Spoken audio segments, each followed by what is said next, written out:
Hey guys, in this video I'm going to try to answer the age-old question, actually not the age-old question, the question that I've had for about 2 months since making this pigeon hunting video in high wind. In that video I saw a bird jump ahead of all the rest of the birds and wondered how the heck he knew that a pellet was heading for him. I called him jokingly a ninja bird at that time, but I didn't let the idea go that he somehow knew it was coming before the rest of the birds. And in that wind, on that day, I do not think the bird heard the muzzle blast of my gun. Rather, I think he saw it coming. So in this video, we're going to explore just that. Can birds see the pellet coming? For this gun, and for most of my shooting, the pellet's moving at 900 feet per second. So we're going to slow things way down with this one, frame by frame, to see if these birds can see this pellet coming. Now whether they can do something about that's another matter. We already know that birds can dodge bullets. How else would I miss? But can they also see them coming? That's what I want to know, and that's what we're going to explore in this video. Now, making a statement like, can birds see bullets, is about as descriptive as saying, can mammals smell fear?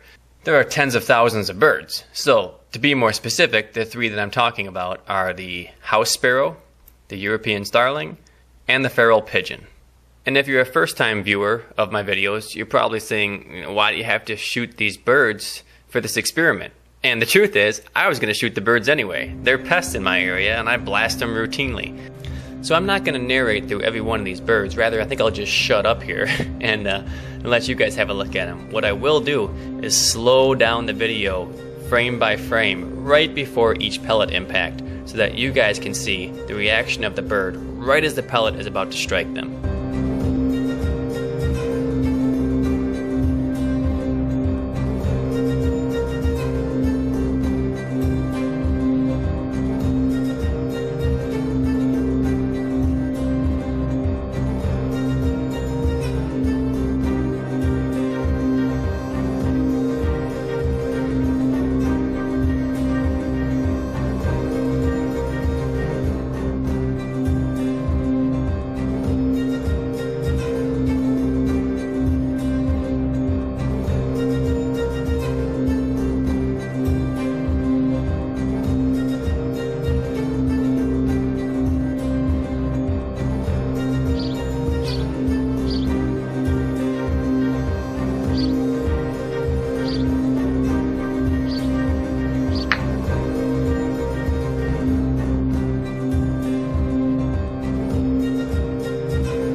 that's it, guys. I'm not going to draw any sweeping conclusions. You can judge for yourself by watching the video.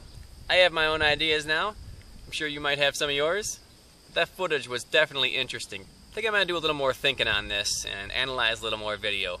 Maybe I'll get back to it, or maybe I'll just add it to my long list of unknown things that I'll probably never know and that I just have to be okay with not knowing. Until next time, guys, always thank you for watching. We'll see you again. Next episode, we'll learn what to do with this.